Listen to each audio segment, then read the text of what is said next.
inspire the listeners. To me, it is the most effective way to express one's ideas and perspectives. In this session, we present to you one such experience. Allow me to present our speaker, Ms. Khushbu Gala ma'am, who has a bachelor's degree in early childhood education and a master's degree in human development. She has extensive experience in field of preschool education, having worked as a teacher trainer with renowned educational companies. Ma'am's creative bent and urge to stimulate a child's natural curiosity prompted her to explore storytelling as a method to help children develop their skills.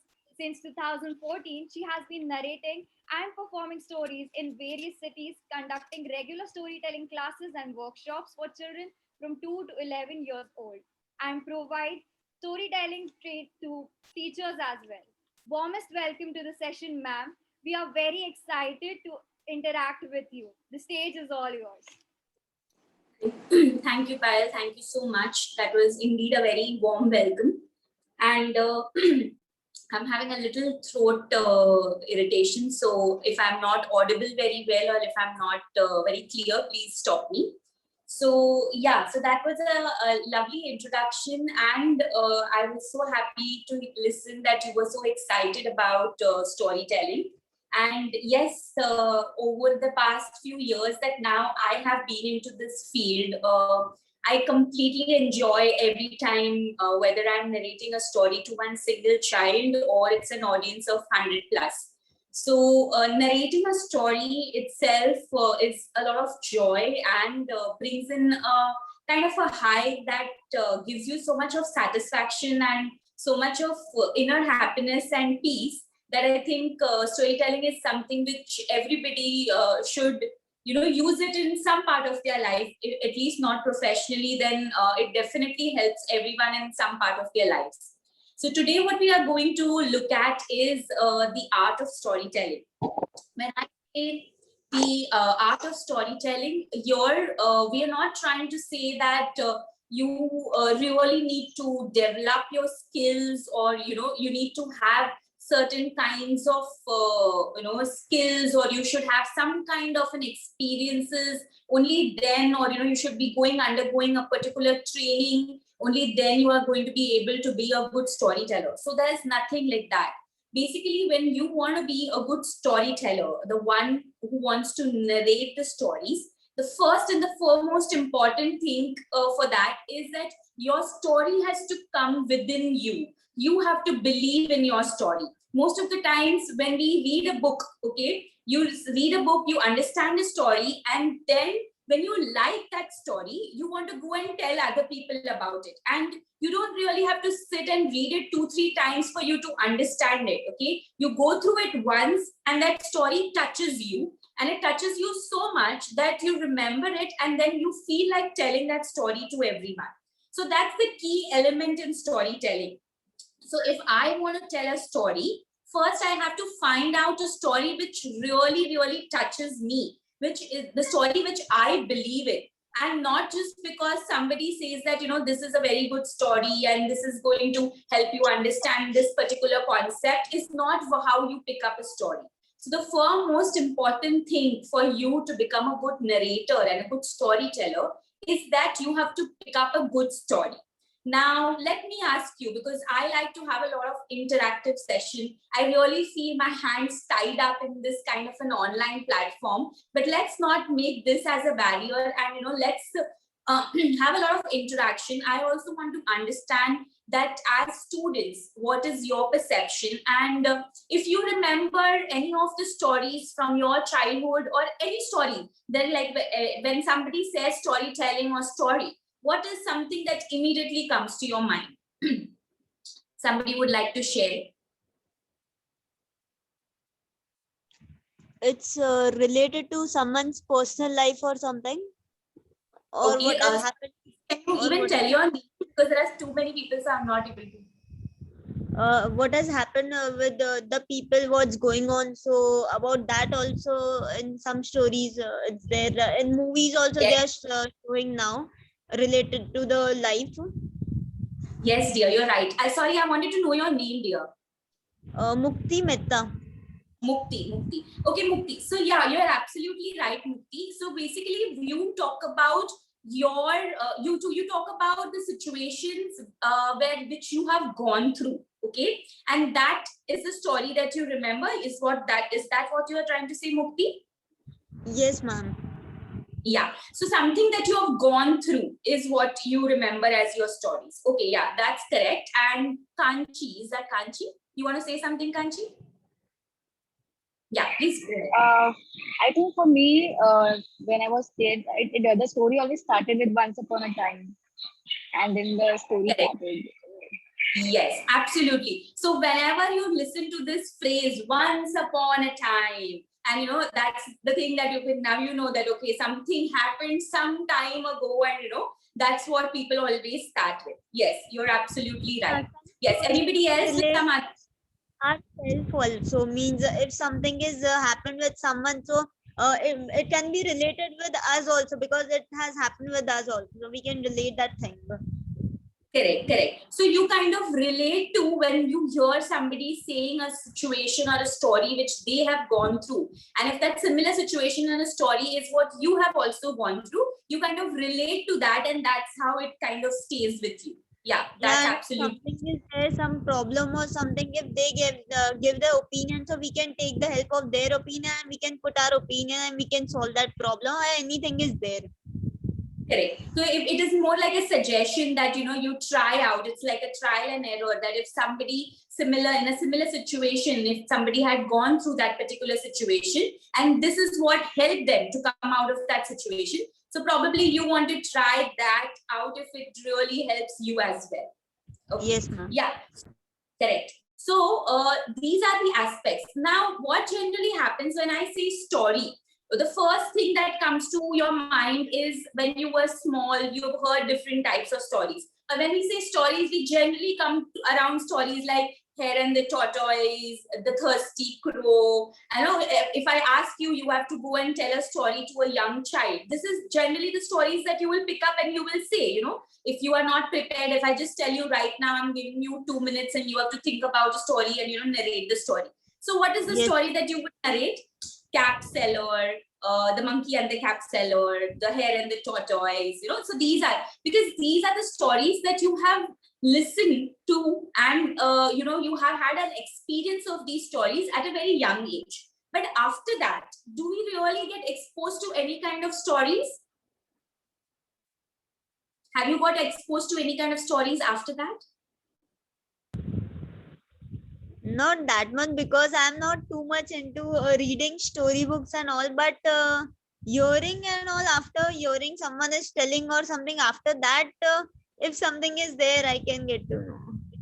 Correct. So what happens is that the kind of exposure that in relation with the stories that we have been getting as a young child is completely lost as soon as you start growing up and moving on. So what we try to do here, like in the initiative that I have been joined with, which is called as Little Readers, we try to curate and get some storybooks and some material, good material, like we for the young children call it as picture books. Okay, so nowadays we have n number of picture books and n number of beautiful, amazing authors that we have. And what happens is, how do parents decide, or how do you and me who are educators decide that which is a good one or which is a good book, which book should be given for what age group? So that's what we do. We try to curate those books according to the age group, and then we try to give that these are the set of books which are good for 2 to 4 year olds. These are the set of books which are good for 4 and plus year olds. So like that is what the first important, like I said, that the story has to connect to you. And the second important part about that story is, if you're doing, especially dealing with young children, is the illustration of the book.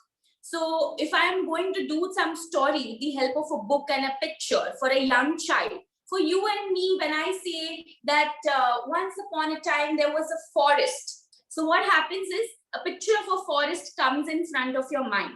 But when I'm doing these stories with a young child, for them, there is no picture. If I tell them a forest, they will ask me, what is forest? So then I had to explain them. There are trees, and then there are wild animals, and then it's really green. The wood of those trees, the trunk is very long, and the wood is brown in color. That's why it's also called as woods. So then you have to give in a lot of explanation. And what happens is that there are a lot of vocabulary which is involved in this explanation.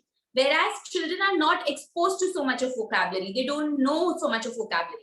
What exactly we trying to help the children through storytelling is to create and learn new vocabulary.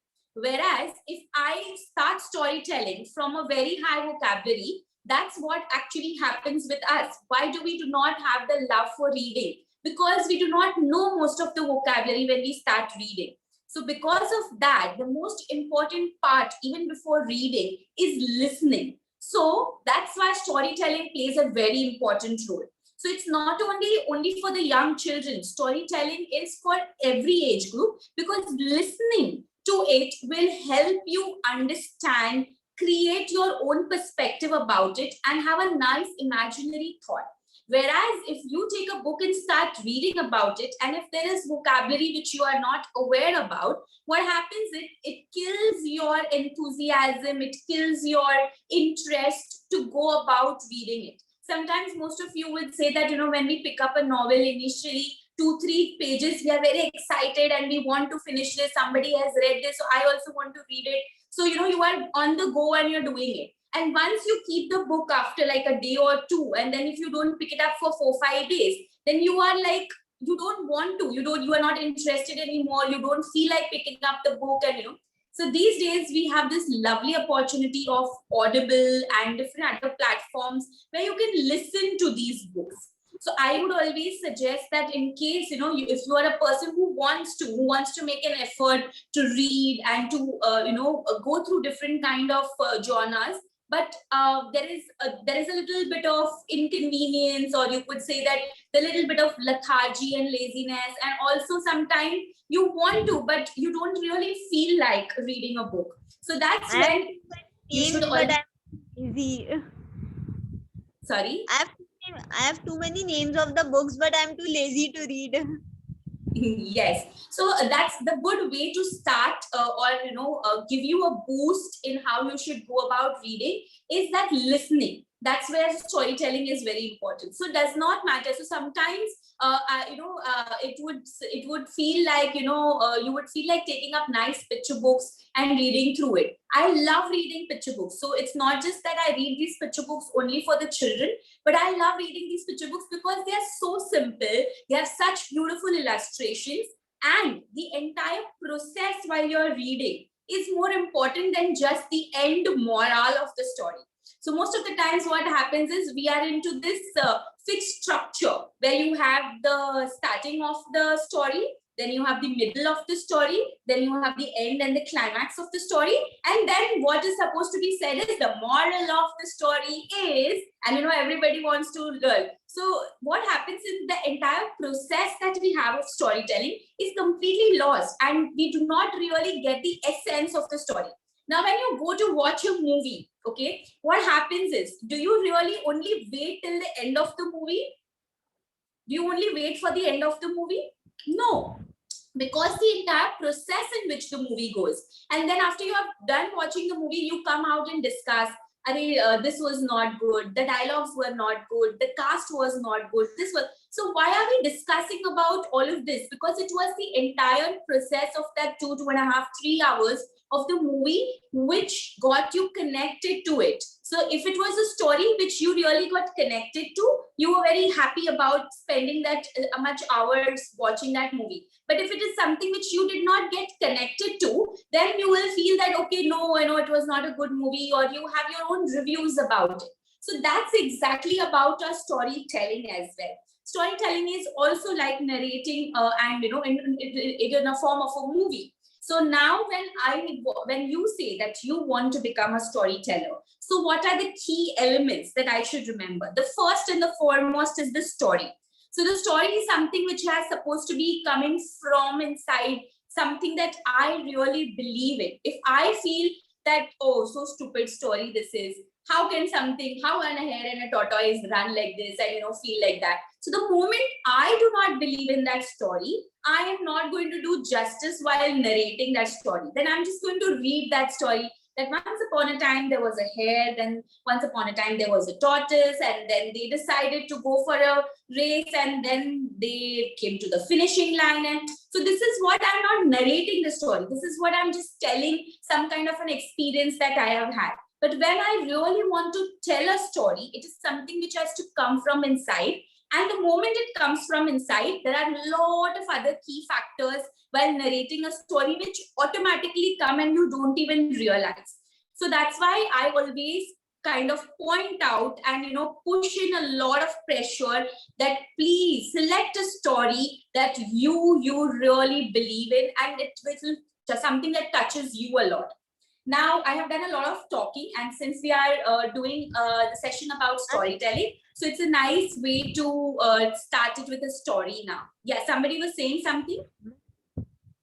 I wanted to ask, any spiritual book which we can read? Spiritual book. So you want to know about any particular genre of spirituality, or how? There are n number of spiritual books, because From basic to advanced something. Mukti, can we request you all to suggest and ask questions at the end of the session? Correct. Yes. So now I want you all to do this story along with me, and I would request if most of you can keep your videos on, so I can also see what's happening. And now this story is something where I will be doing the first part, and you will follow the similar as it is, and then we will discuss about how it is.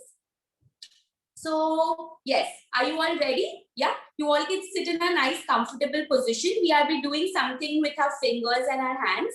So just if you all are in a comfortable position now.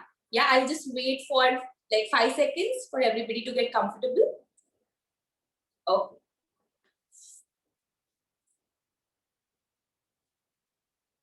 Okay. Hill. Okay, all of you have to do it along with me, okay? Hill. Hill. Goat. Goat. Goat came down, crossed the bridge, ate some grass. Nom, nom, nom, nom, nom, nom, nom, nom, nom, nom, nom. Goat came back, up the hill, inside. Second goat. Second goat came down, crossed the bridge, ate some grass. Nom, nom, nom, nom, nom, nom, nom, nom. Crossed the bridge back, went up, in. Okay? Now, are you ready? Yes? Okay. Goats. Both goats came down, crossed the bridge. I want to go there. No, I want to go there. No, I want to go there. Both fell in the water. Oops. Day 2. Hill, hill. Goat, goat. Both goat came down, crossed the bridge. Okay, let us be cooperative and give some space to each other. And they squeezed and they gave some space to each other, and they both crossed the bridge and ate some grass. Nom, nom, nom, nom, nom, nom, nom, nom, nom, nom. They came back and they greeted each other. Oh, you are so sweet. Oh, you're so great. Thank you. They said hello and bye, and they went back. They came up the hill and ate. So, which goat are you? Okay. So basically, thank you so much. So basically, this was a very, very small kind of a story. So now do you understand how, okay, now please tell me, what are the things that you could see while I was doing this story? If you had to point out that, you did this, you did this. So what are the things that I did that you can tell me about this story? Yes, the voice modulation. Yeah, Mahalakshmi. The voice modulation. Voice modulation, yes. So I made this. Sorry. Gestures, I would say, a lot of hand gestures. So Yes, gestures, correct. So my body language, when I was sad, when I was angry, so my facial expressions could show that, even my body language, like drooping down, picking up, hand gestures, okay? And up and down, the movement when I said that, and this was a hill, this was a hill. So you could understand, okay, there are two hills, there are two boats, they are coming down, they are crossing the bridge, So somebody said something more. Yeah, 1 minute. I just wanted to check the messages. Yeah. Yes. So yeah, correct. The expressions, voice modulation. Also, there were two boats. So two different kind of voice, understanding that, there are two people talking. Sorry? Coordination in hands also. Correct. Coordination with your hands. So what happens is that now I know the story, and I've probably done the story n number of times. Falling and rising of your voice. Yes, correct. Absolutely. The pitch of my voice, my tone of my voice, that enhances the story. Yeah. So basically what happens is, when I'm narrating the story, the key factors about my story is, like the first one we said, the story has to be something from your heart or something you connect with. Now, the most important other part is that my voice modulation. Now, when I say voice modulation, a lot of people tell me that we do not have that great voice. I cannot make a voice of a mouse, or I cannot make a voice of a lion that could, some people are really very good at.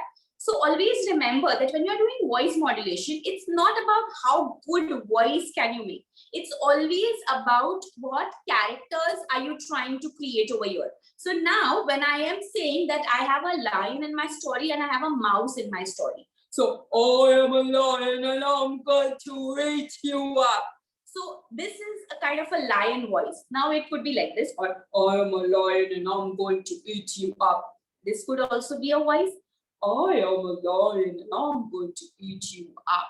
So, this could also be the voice. So did you see how there are three different voices of the lion, but still it will sound like a lion. Now, similarly for the mouse. And mouse has a very nice squeaky voice. No, ma, no. I'm a little tiny mouse. Please don't do this to me.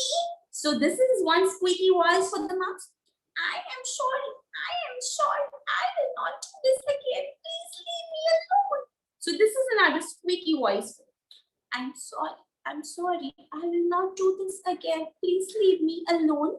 This is a third voice. Are you getting what I'm trying to do here is that it is not that you should have your good voice for your voice modulation. What is more important is for you to understand how to manage your pitch, how to manage the sound of your dialogues, and how to manage the character's emotion in your voice. These are the key factors in voice modulation. Voice modulation is not that I should be able to say it correctly in a voice. Not like that. Voice modulation is where you have to important these three factors, which are really very important. One, what is the emotion of that particular character at that point? If they are scared, if they are happy, so that has to be seen in your voice. That should be felt in your voice. Secondly, the pitch. So suppose if it is scared and was not able to say the sound, so you will not say, no, I'm not going to come. So the voice is louder, whereas you are scared. No, I am not going to come there. So you have to even understand that it's not just your type of voice, but it is the pitch of your voice, the tone of your voice, which is more important in your voice modulation. So that's the key point. One of the key points in our story narration is your voice modulation. And voice modulation, please understand, does not depend on if you have your really good voices. It always depends on how you have to create that voice depending on the character of your story, okay, and the situation of the character in that story. So that is something which is of very importance. Secondly, we spoke about the gestures, okay. So now most of the times what happens is it is very difficult. Sometimes I might make a mistake that boat came down, instead of doing this hand, I would do this hand, so for all these things, you have to go very slow and steady. You have to remember what is your next part of the story. So now when I am saying hill, goat came down, cross the bridge. So all these, you see, I take a very minute pause. I don't keep going all the way around. Okay. So I said hill, hill, goat, goat. Are you seeing how I'm giving a pause also with my actions? Okay. So that is very important. So every time that you're using your hands, or if you're using a puppet, or you are using any kind of a prop where you are doing your story narration with, always you need to understand that there is a slight pause, which is very important. Don't try to do too many things at the same time. Also very important is not to add too many characters. Like I had one goat and one goat. Okay. Now, if I wanted to add some more third person, it would have been very difficult because I have to remember that a third character keeps entering, when that character enters, when that character leaves. So there has to be a distinct. So if I am only using my two hands, see to it that you always have minimal characters. Do not try to have too many characters at the same time, because then there is a confusion and you are not able to create your story well. In your story, you would say, but I like a story and there are too many characters in that story. Okay. So now for every character, you have to give a different symbol. So suppose if there is a bird, so I will be doing this for the bird. Or if I have another puppet, I just pick that puppet up and show it as a bird. But at the same time, pausing and creating a kind of a transition, okay, from moving from one character to the other character is very important. So your pause and your transition are the other second factors in your story narration. So when I'm doing my story narration, it is important that not only my voice modulation, not only my gestures, but my transition from one scene to the other and my pauses in that transition also play a very important role. Okay, are you all getting these points? Okay, now let's do one more story, and this is my favorite story. It is called The Gruffalo. Okay, children really love this story, and I want to do a little bit of this story. This is quite a long story, so I might not do the entire story, but I want to do the first half of the story and make you realize that, you know, we'll talk about what the art of storytelling is in that. But first, let me start doing this story. Okay, so basically, this is a story which is taking place in the deep, dark woods, like the forest. And here we have a tiny little mouse. On went the mouse in the deep, dark woods. A fox saw the mouse, and the mouse looked good. Where are you going to, little brown mouse? Come and have lunch in my underground house. That's terribly kind of you, fox. But no, I'm going to have lunch with a gruffalo. What a gruffalo? What's a gruffalo? Huh? Didn't you know? He's got terrible tail and terrible nails, terrible tusk in his terrible jaws. Oh, where are you meeting him? Here, by these rocks. And you know what? His favorite food is roasted fox. Roasted fox? Oh, when the fox. On went the mouse in the deep, dark woods. And ow, tweet-doo, and owl saw the mouse and said, you look good. Tweet-doo, tweet-doo. Where are you going, little mouse? Come and have tea in my treetop house. That's very good of you, little owl. But no, I'm going to have tea with a gruffalo. Tweet-doo, tweet-doo. Oh, gruffalo? What's a gruffalo? You didn't know about a gruffalo? He's got orange eyes and his tongue is black and he's got purple prickles all over his back. And you know what? His favorite food is owl ice cream. Tweet-doo, tweet-doo, owl ice cream. Oh, the owl flew away. Okay, so I'll stop here, and then this is how the story goes ahead, and he meets another characters. So Now, I wanted to discuss that, did you realize what's happening in the story right now, up till now, what you saw?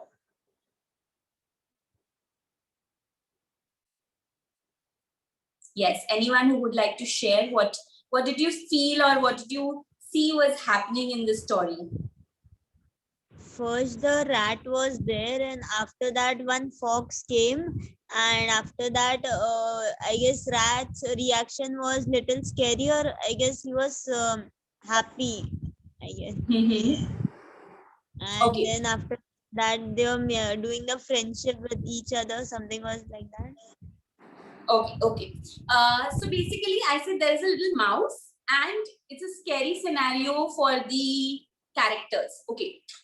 So yeah. So basically, there is a little mouse, and the fox came.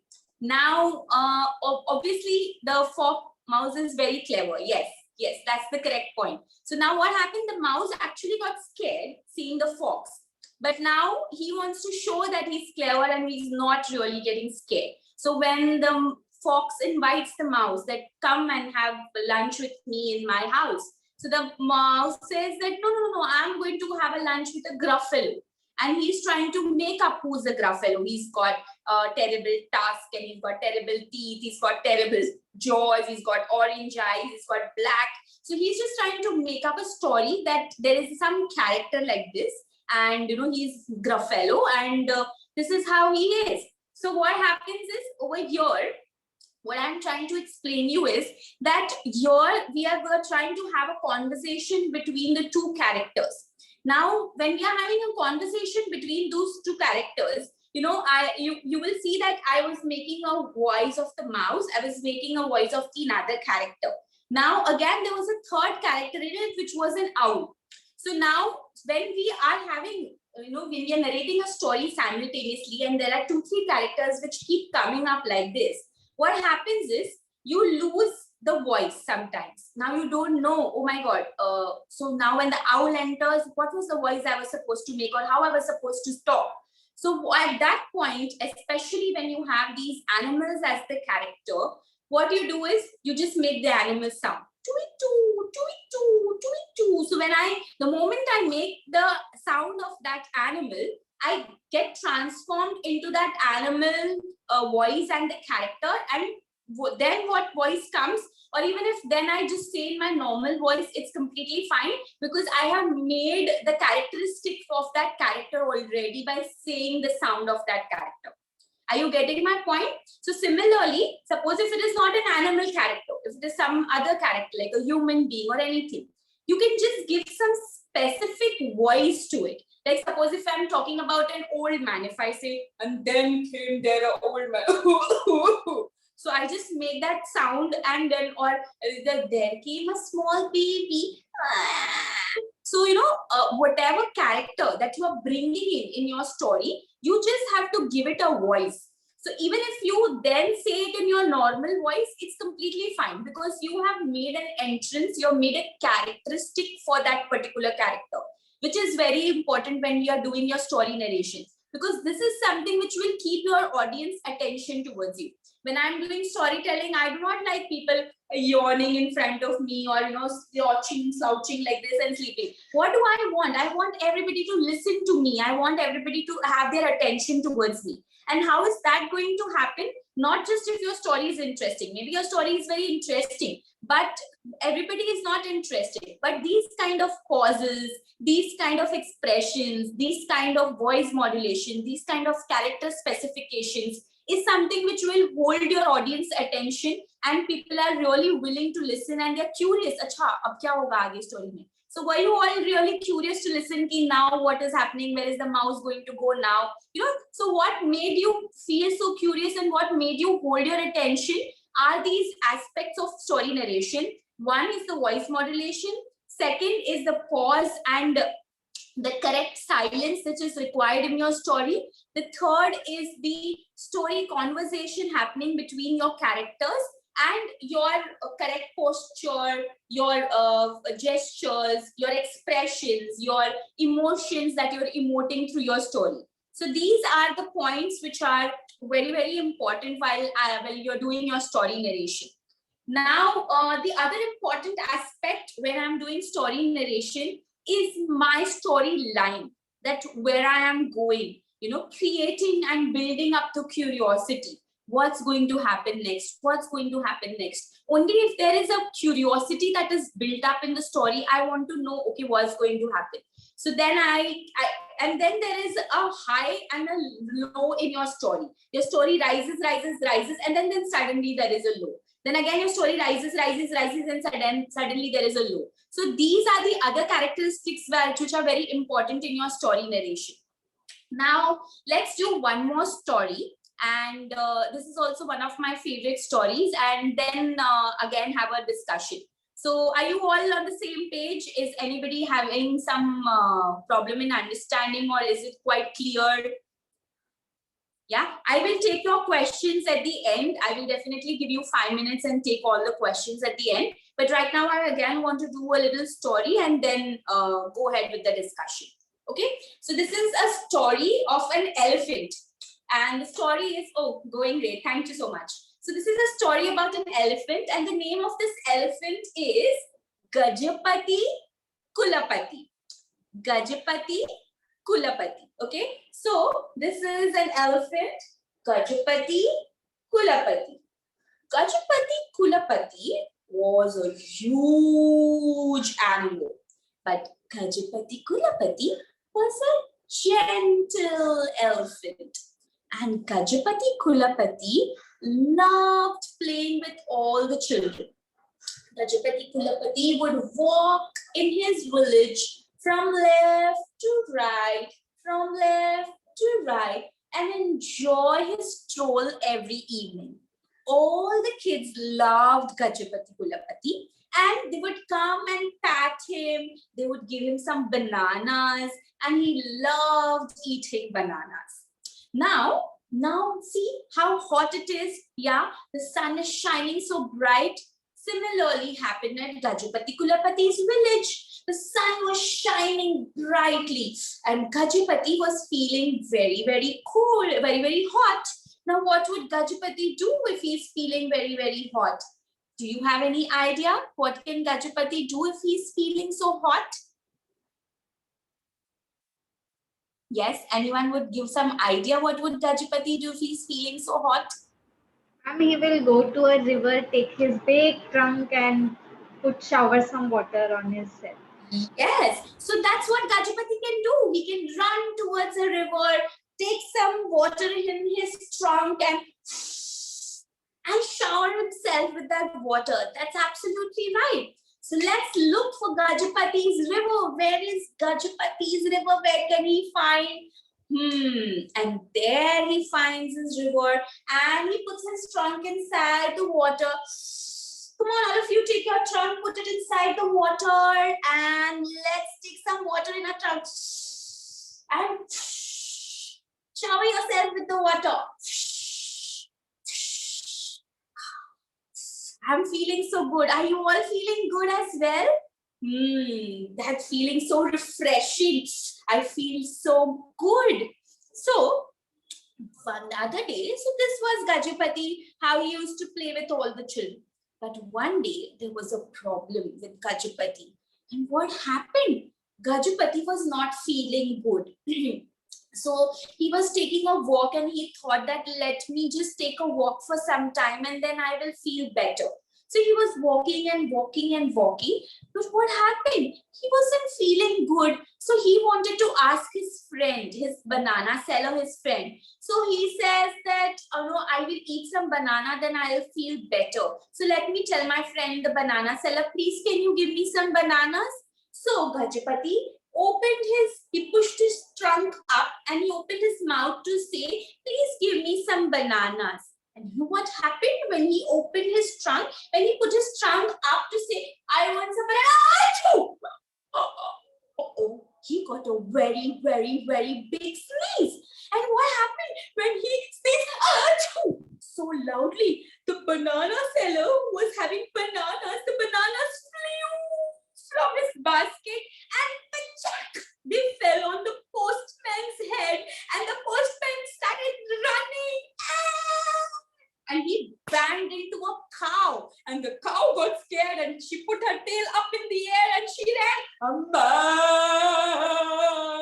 And there was a helter-skelter, oh my God, a super chaos in the entire process. And Gajapati was feeling so sad. No, I didn't want to trouble my friends. I just wanted to say I'm not feeling well. Can you give me some bananas? So he felt very bad. He said, oh God, now all my friends are into trouble. They are all helter-skelter. Let me say sorry to them. So he again put his trunk up and opened his mouth and achoo! Again he sneezed. Such a big sneeze. Everybody ran from there. Chalo bhago, Gajapati pagal ho gaya hai. Everybody started running from there, and everybody ran helter-skelter. Nobody wanted to come to next to Gajapati. Gajapati felt very, very sad. He sat in a corner. He went behind the temple wall and he sat and he sobbed there the whole day. Nobody is my friend. Nobody loves me. Nobody wants to come close to me. What do I do now? And full night, Gajapati had terrible, terrible cold, and he kept on sneezing. Achoo! Achoo! Achoo! Oh, poor Gajapati. And all the people in the village realized that now Gajapati is having a bad cold. So now what do we do? And everybody started feeling bad for Gajapati. So they all were thinking, how did Gajapati got cold? Maybe he got wet and that's why he's got cold. So what do we do now? Everybody thought we should do something for Gajapati Kulapati.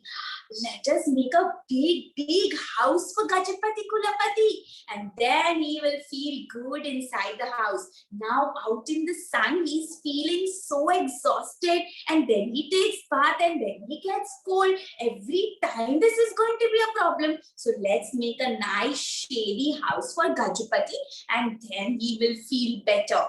So everybody said, yes, that's a good idea. So Banana Sala said, oh yeah, that's a good idea. We should make a house for him. And the Flower Sala said, I was always telling to make a house for him. That is so simple and it's so easy for to make the house. I always said that only. And then all of them got together. They got some wood and they got some bricks and they got some mud, and everybody started making a huge big house for Gajapati Kulapati. And everybody was excited when the house was ready. They all went and they called Gajapati and they said, Gajapati, come. We have an exciting news for you. So Gajapati was all excited, but he was also scared. He said, no. If I go out, I again sneeze. Everybody is going to be in trouble. I don't want to go and put everybody in trouble. So what do I do? Gajapati was sitting there whole night and he just did not come out.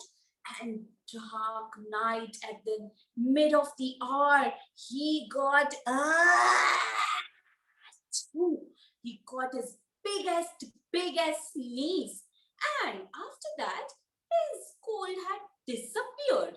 Oops, what happened to his cold? His cold disappeared after that big long sneeze. And next day morning when he got up, and then he saw all his friends had made such a beautiful house for him, he was so excited. He said, oh yes, thank you so much. Now I will not feel hot, I will not feel cold, I will not get wet in the rains. I have such a lovely house. I'm so thankful to all of you, my friends. And thank you for helping me out, and thank you for considering me. So now, from that day onwards, what happened in that village? There was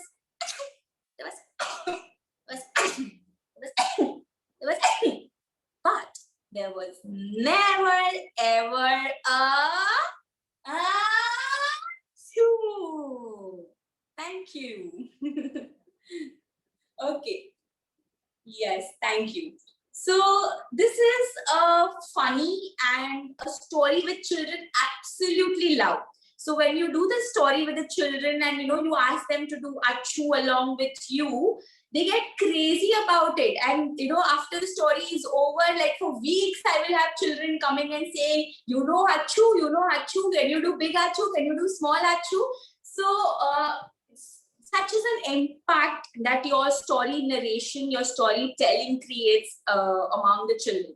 Now, actually, when you read this book and you get this book and you read the story, it's a little different. I have changed the story a little different way, because initially what happens in the story, Gajapati gets wet in the rain and that's why he catches cold. But I have changed it a little bit as per, so why I have changed and why I'm pointing this out is because I wanted to say that it's not required that the same story which you read in the book, you have to narrate that same story. I said it's very important for you to understand your story. The story has to, like, suppose I like getting wet in the rain, but every time I don't catch a cold when I get wet in the rain. So the entire concept, I didn't want to encourage that if you get wet in the rain, you will get cold. So you should not get wet in the rain. So I didn't want to bring that up. I wanted to bring that up that constantly when we are in heat and cold is when you bring the cold, it's when your health gets affected.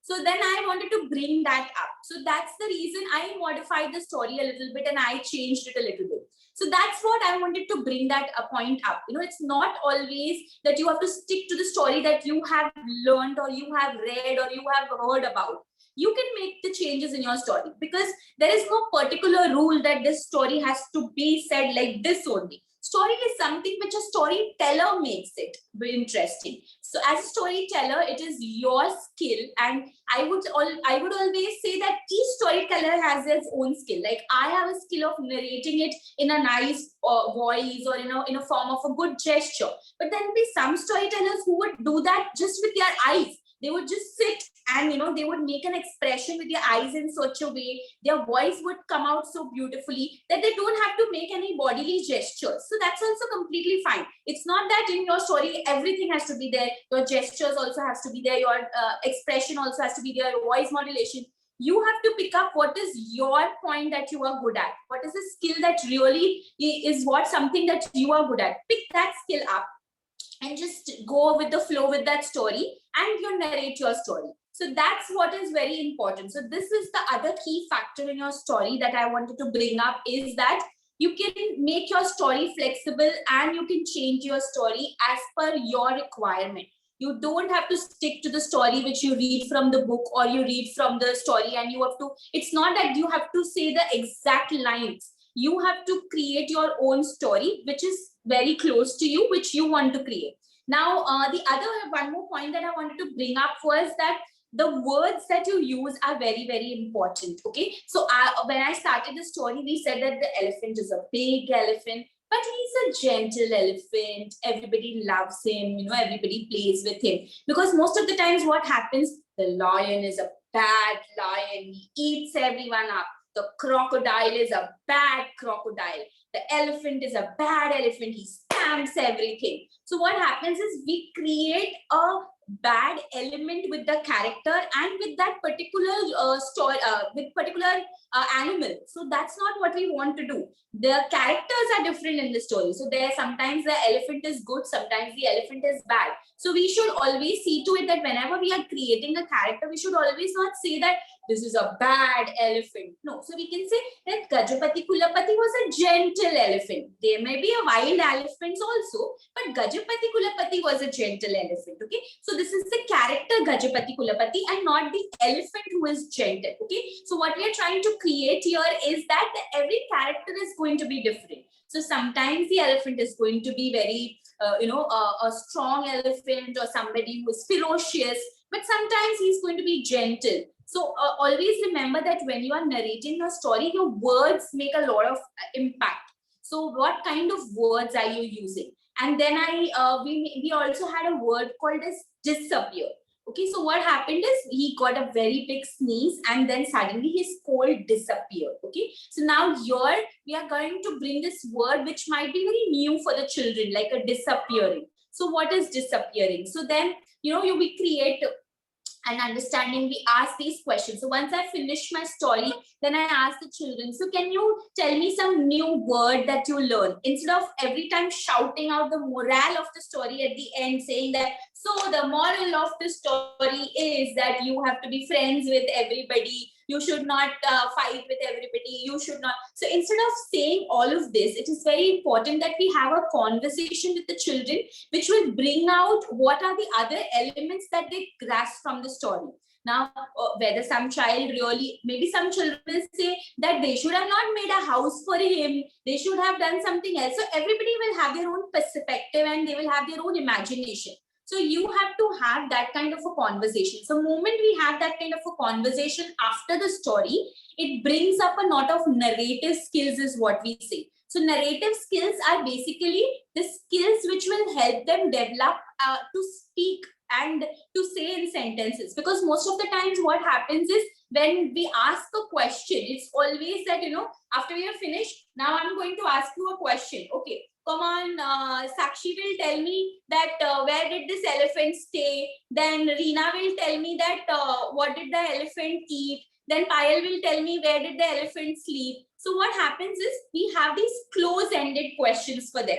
Okay, so and we have particular people that we, students we know that are not going to speak up. So we pick them up and we tell them, that, okay, you say something, you say something. And this what happens, even at this age as an adult, if you are sitting in a lecture and if I say, come on now, Sakshi, you tell me, so what was the entire concept of my session today? So she gets panicked. Okay, what am I supposed to say? I don't know.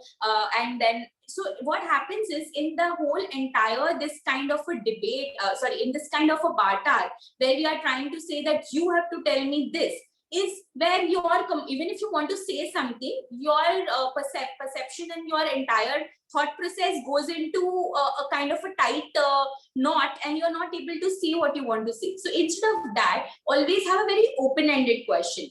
Do you think Gajapati was a very good friend, or do you think that he was not a good friend? So just keep it open and let anybody say about it. Please don't point out at children and say, no, you say this, you say that. So let it be open for everybody. And have very open-ended questions, not close-ended. I hope you all understand what is the difference between close-ended and open-ended. Close-ended is where you will get an answer in one word. We don't want answers in one word. Let them explore, let them come up. Then sometimes they might say that, no, you have to go to a doctor if you get cold. You cannot, do. So yeah, you're absolutely right. You have to go to the doctor. So you have to encourage the children, because this is how they will start coming up with their sentences, and this is how they will start developing their communication. And that's why whenever we are narrating a story, and while we are doing the story, while I'm telling the story, if some children come up with, that time you should always ask close-ended questions and not open-ended questions. Otherwise, you will never be able to complete your story. They will start with their own story in between, and it will go on for hours and hours. So when I'm doing the story and in between the story, when I'm not finished the story, if the children are coming up with questions, that time you should have a very close-ended, just one answer, so that you can finish it there and move further.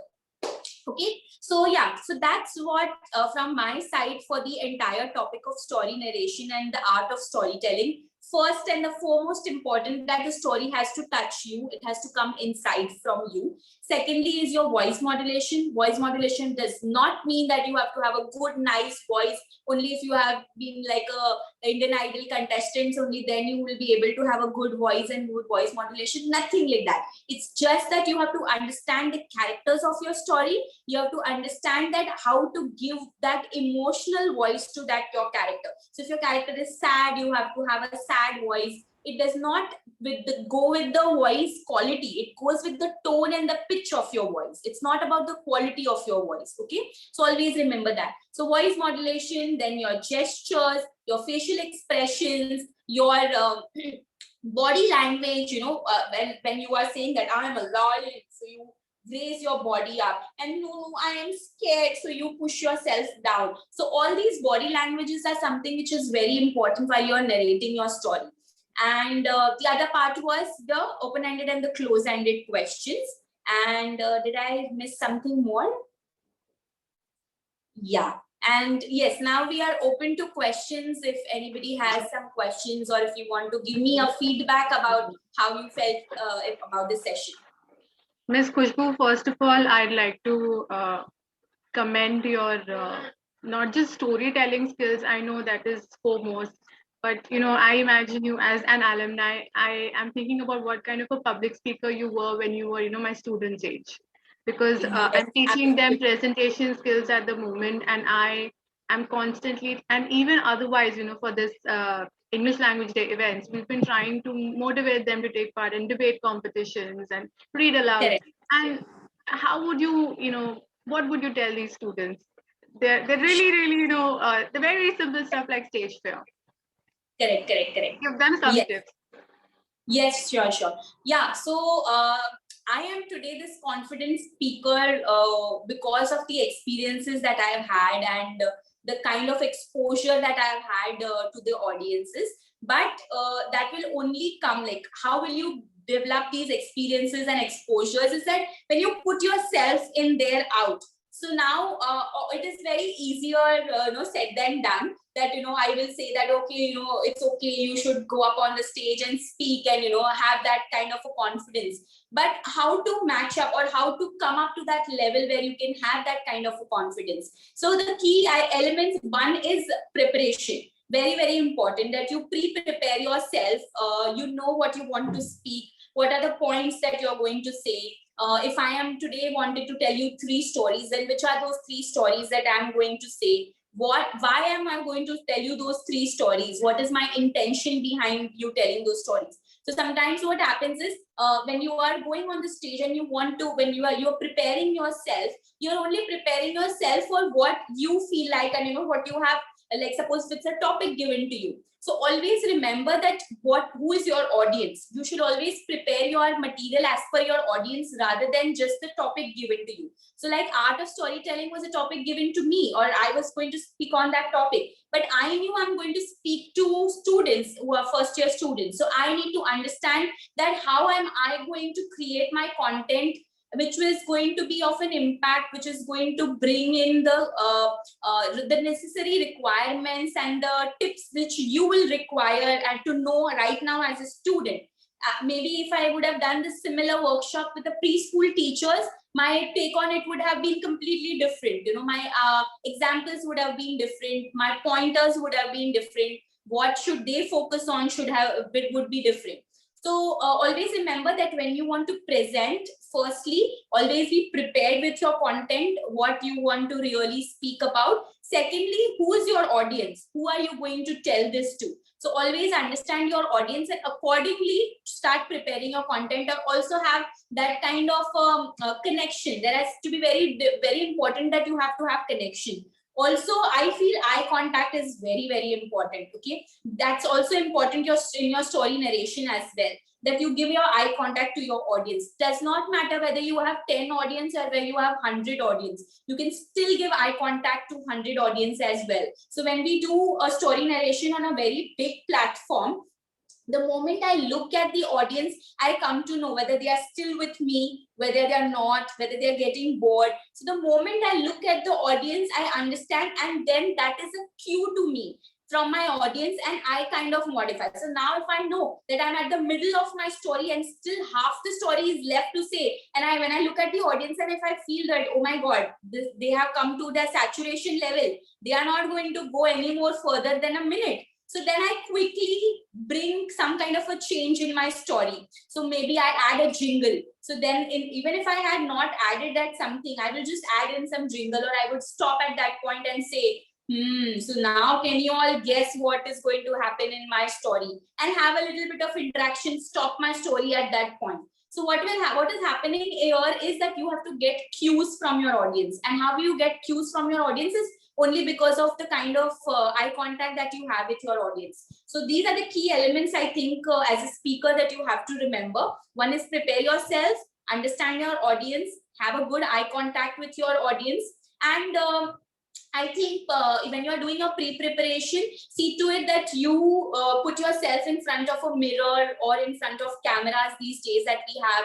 Record yourself. Also, just don't record yourself in a video, also record your audio. Sometimes when you look at yourself, you may not realize there are certain mistakes that we are making while we are narrating something or we are saying something. Only when you listen to your audio, you will realize maybe some pronunciations were wrong, or we were wrong at some grammatical mistakes. So always remember that when you are practicing, you should either practice in front of the mirror, or you take your videos and your audios and listen to it, so that you understand that where you are going wrong, or how you are how you can improve on. Rather than, more than going wrong, it is always about how you can improve on what you have already done.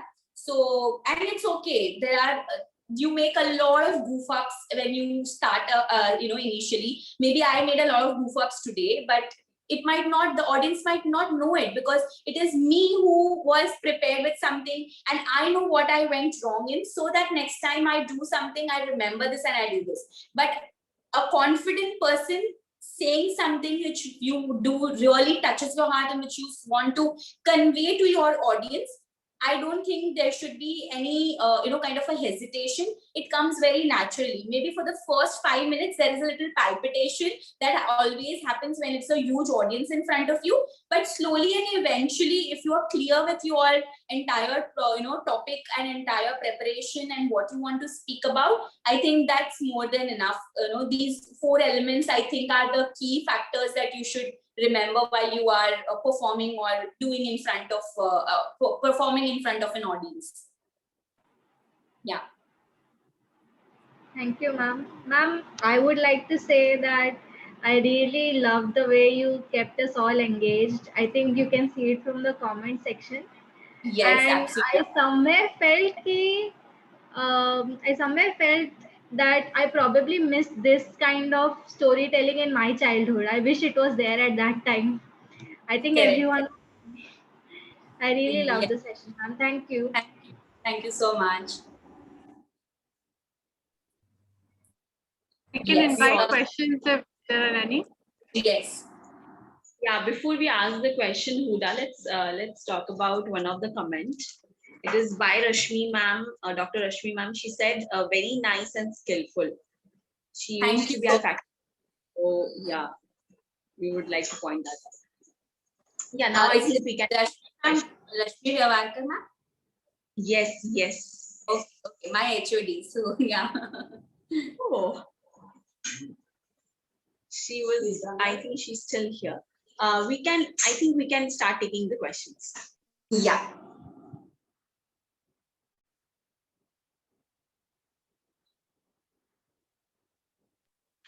These could be anything, reflections as well.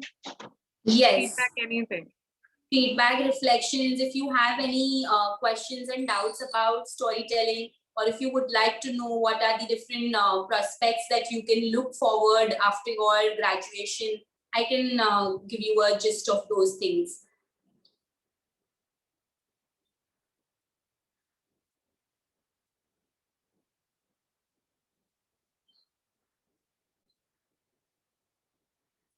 Are there any questions in the comments?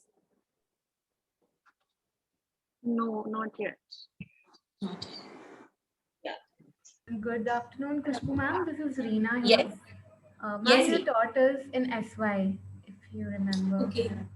So, it was yes, ma'am, in SY, Family Dynamics. Yes. Yeah. So it was a good time listening to you once again. And I remember even during your lectures time, you used to give us stories to relate to the subjects, and still some of us remember your way of storytelling. It was nice to see you back today as our guest speaker. Yeah, thank you. Thank you, ma'am. Thank you, Reena. Payal, if there aren't any more questions, I would like you to take over. And Ms. Khushbu, I will definitely, there's a feedback that the students are going to fill feedback form. So I will definitely share the feedback with you. Yes, please do that. Okay, ma'am, I'll end the session now. I, Payal Patu, on behalf of English Association of Dr. BMN College of Home Science, would like to thank you, ma'am, for sharing this valuable information about storytelling. Today we have learned that storytelling is definitely a powerful tool. And we really enjoyed your stories, which took us back into our days, childhood days. Many thanks to Anuja ma'am for organizing this session, Gauri Pillai for amazing slides, and Sakshi Matre for overall proceedings for the session. Last but not least, to all participants for joining us today, please let us know your responses by filling the feedback form in the comment box. Also, tomorrow is going to be even more exciting, for we will be having debate competition from 11 a.m. to 12:15 p.m. and found poetry workshop by Ms. Shloka Shankar ma'am from 3 to 5 p.m. Be sure to tune in tomorrow for these events. Thank you so much. Thank you. Okay, I had a great experience here, and it always feels really exhilarating to come back to your college and give back. So thank you for this opportunity, Anuja, and looking forward to have such more beautiful opportunities with BMN. Definitely, Khushbu. It was our pleasure to have you. We are fortunate enough to have you for this wonderful workshop session. We learned a lot from you. Yeah, thank you. I think with that, we can now close the event for today. And that is the feedback from Check. Yes. All right. Then we can close the Ma'am, tomorrow's debate competition topic would be sent, or it would be on the spot? Like we would be getting beforehand? Just 1 second. May I please request Anuja ma'am or Gauri to end the recording, please? Sure, I'll end the recording.